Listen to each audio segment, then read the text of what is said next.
Where do you find God? Almost sounds like a loaded question, doesn't it? I mean, if God was someone you could find, wouldn't everyone be out searching? Well, rather than looking for something elusive, like a pot of gold at the end of the rainbow, I reckon it's more about learning to recognise the way God is already present to us in our everyday lives. I'm Lizzie Oakes, and this is Where Do You Find God? My guest on the podcast today is Peter Shaw. Now, Peter Shaw is one of my colleagues here at Rhema Media, and he's one of the originals of actual Rhema Media, having started with the organisation back in 1981. He's been involved in many roles over the years, both off and on air, and some of the highlights have been building a brand new station, which was Star back in 1997, since replaced by Sanctuary, and co-hosting Star Breakfast with the wonderful Cathy Jenke. Peter, welcome to Where Do You Find God? Thank you, Lizzie. You make me sound very old. Okay, I'll just say he does work out and goes to the gym every day, and he's fitter than probably people that are a third of his age in the building, right? Half your age. It's always weird, isn't it, when you're the one used to being on the microphone and asking the questions. I know. I find it really uncomfortable, so I appreciate you doing this. So, Peter, you went on holiday at the end of 2025, finished work for the year. You were going to have a couple of months off, I think, and then come back in the new year, which you have done. But you sort of took a bit of a detour. Quite a big detour. Quite a detour. You ended up having to have open heart surgery, right? I did. That's massive. Yeah. I realised that I was starting to get out of breath when I was walking up hills. And I remember a soccer game with one of my grandsons, and I was, normally you'd be running around, chasing after them and all that. You'd be like them, running around. But this time, I was getting out, more and more out of breath. I just couldn't run to the same extent. So I went to the doctor, and they did some tests and found that yes, my heart wasn't performing as it should. Yeah, and that was quite a shock, probably. Obviously not just to you, but to us here at Rhema Media. It's like, Pete's slim, he's fit, he goes to the gym 5 days a week, right? You don't know what's going on behind the scenes. Exactly. I think that's one thing that I've got from all of us is on the outside, physically on the outside, you can look healthy, you can look like you're, as you say, going to the gym and doing exercise and eating, sort of healthily. But it's what's on the inside, really, that's the important thing. We can't see that. No. And obviously my heart was, had issues. And I guess that's one thing that I've come to realise through this whole process is spiritually, we can look, good Christians on the outside, but really it's what's happening on the inside that's even more important. Or maybe we could look a little rough on the outside, but amazing things are happening on the inside. Yes, exactly. Peter, in Acts chapter 17, verse 27, it says, God intended that they would seek him and perhaps reach out for him and find him, though he is not far from each one of us. So my question for you today, Peter, is where do you find God? And in particular, where did you find him through this journey of open heart surgery and recovery? Yeah, that's a big question. It is. I think... I've been a Christian for a long time, and I think at every stage that you go through, you have to find God again in that situation. It taught me again that really Christianity it's a marathon, it's not a sprint, and it's long term. And so when you're facing challenges and all of this, you have to remain strong in your faith. And there was one verse that particularly meant a lot to me at this time, and it was, Proverbs 24:10, if you faint in the day of adversity, your strength is small. And I guess that just reinforced to me that we all go through issues. Life is, everybody at some point in their life is going to face problems.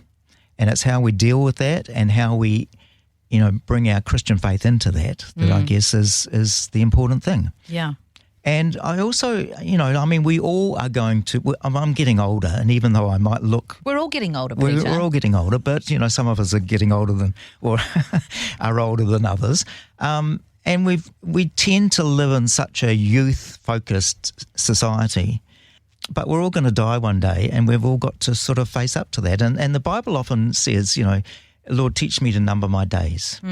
And I think in the Western world, that's quite hard for us to do. Yeah. Because we always want to, think that we're young and we're going to go on forever. And I suppose this was a wake-up call for me that really, our life is precious, but it is a bit fragile. Yeah. So facing all of that, the reality of, we're not going to be here forever, and the diagnosis that you were going to have open heart surgery, how were you in all of that? Yeah, I probably didn't think that I was going to die, and I was talking to quite a lot of people who either had open heart surgery themselves or knew somebody who had. So it's a reasonably common operation, and normally it goes right.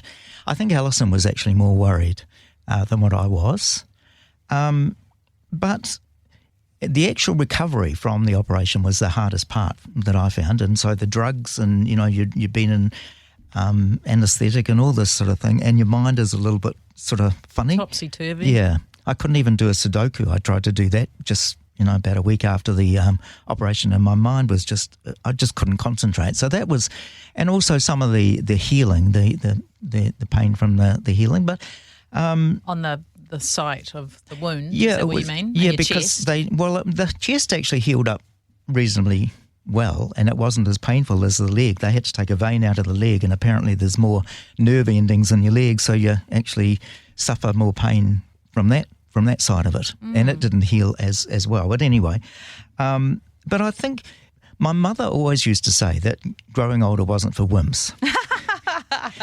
And that, there's issues for most people as they age. It's not like this just, I don't know, going off into the sunset happily. I mean, some people die in their sleep. I think that probably is quite a nice way to go. But for most people, there are challenges, your death of a spouse or illness yourself or whatever. And I think it's maintaining a Christian walk in that as you get older. Often I've heard it said that the last third of your life is the biggest challenge to keep strong as a Christian. That we tend to, I don't know, just take it a bit more easy. You get a bit more cautious. You get a bit more anxiety as you get older, I think. And so maintaining your faith and maintaining your trust in God, I think, is actually more of a challenge as you get older. One thing I really admire about you and Alison, though, is you've just had a change of circumstances with where you live, right? You've sold your house, and both of you are like, well, it's the next stage for an adventure. Like many people at your age would be retired, slowing down. But you don't have that attitude. You guys don't have that attitude. No, and I think perhaps when you've been in Christian ministry for a long time, it is hard to sort of stop and just retire. Yeah. Do you think there's any point to retiring? That's not an ambition in my life. I wouldn't say I want to work full time for the rest of my life, but I would always want to have a purpose, and that's the thing that you guys always have purpose.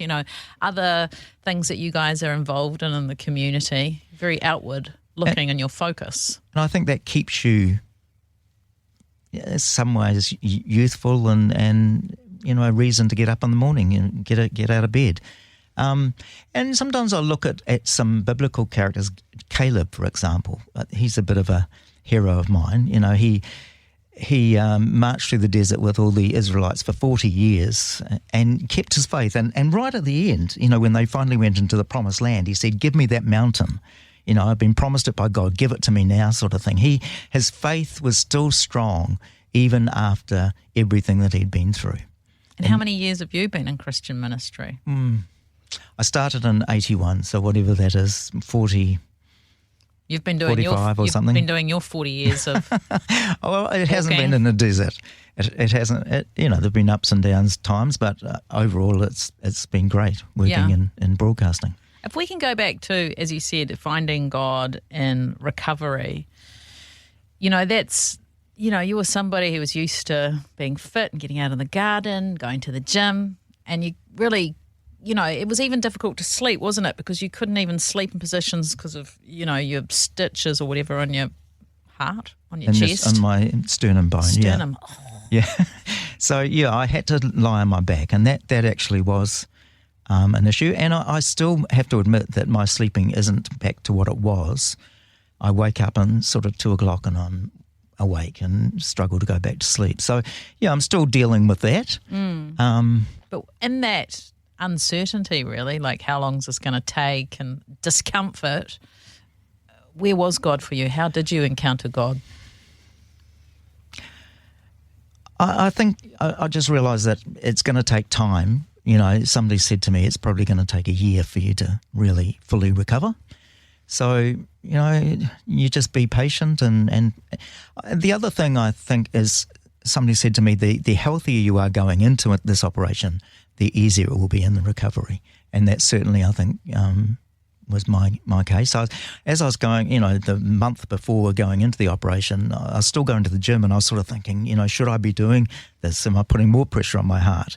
But when somebody said to me, you know, keep your fitness up, that sort of helped me. Yeah, you're a great advertisement for, you don't want to, if you don't use it, you lose it, right? So your body was fighting fit for, I mean, obviously on the inside it wasn't, but all these other things were to help you get through. One thing that's kind of coming through in our conversation today, Pete, is that I just feel like you have this real, like an anchor deep trust in God, that you've walked with him for so long. And I think being in a Christian community as well, the church that we go to, that's and our minister pushes us in our faith and in our Christian walk. I think that's really important, that it's not just as an individual, it's as a group of Christians, and working in Rhema is wonderful. You're working with Christians and getting their, you know, faith and input and everything. So I think that's been important for me as well. And I think because, like, when you guys started back in the day, like, this was a total step of faith, right? You didn't get paid salaries and things. You got some money towards expenses, and then you guys uprooted, you and Alison uprooted your family from Christchurch and came to Auckland. And you've seen so many times, right, when we raise funds we're listener supported as a ministry, miraculous things happen. Like, you've just got a back catalogue of stories with seeing God come through, right? Yeah, and you can look back on those, but then, you know, these last couple of months have been difficult for us, and trying to maintain that faith, you know, that God is going to answer our prayers and he's going to find us a house that we're going to really like. You know, there were challenges because when we were selling our house, you know, it was the third buyer that actually came through. We had two that fell over. Yeah. And that sort of... all on top of open heart surgery and recovery. Yeah, so you have to learn, and as I said earlier, you have to learn in every situation that you go through to maintain your faith in God. Did you ever feel scared? I felt frustrated, and you know, the recovery was actually, as I say, was quite hard. You take one step forward and then 2 steps back, and it was the emotional, trying to hold on to that emotional stability, I think, was a challenge. Also those anaesthetics and all those drugs and stuff in your system, I mean, they muck you up, yes, don't they? Do. Yep. They knock you around. Yep. Yeah. My gut was... unhappy? Yes. Yeah. And I won't go into the details, but... Yeah, well, everything's kind of discombobulated, isn't it? Mm. And yet here we are, 4 months on. We're the middle of May at recording. Yeah, not even that. It was the 31st of January. Not even 4 months. 3 months. And you're back at the gym. I'm still not back at the same level that I was. But you're working. I mean, I know you're not here full-time these days, but you're quite a miracle, Peter. Yeah, I'd say I'm 90% back on where I was before the operation, which is great. And I thank God that, you know, Alison and I do have still our health, and we are able to do things that, you know, that a lot of other people my age would struggle with, perhaps. Peter Shaw, thank you for joining me today on Where Do You Find God? It's a pleasure. Tune in every Wednesday afternoon at 4:30 on Sanctuary, or listen and subscribe via your favourite podcast platform and give us a review so others can find us.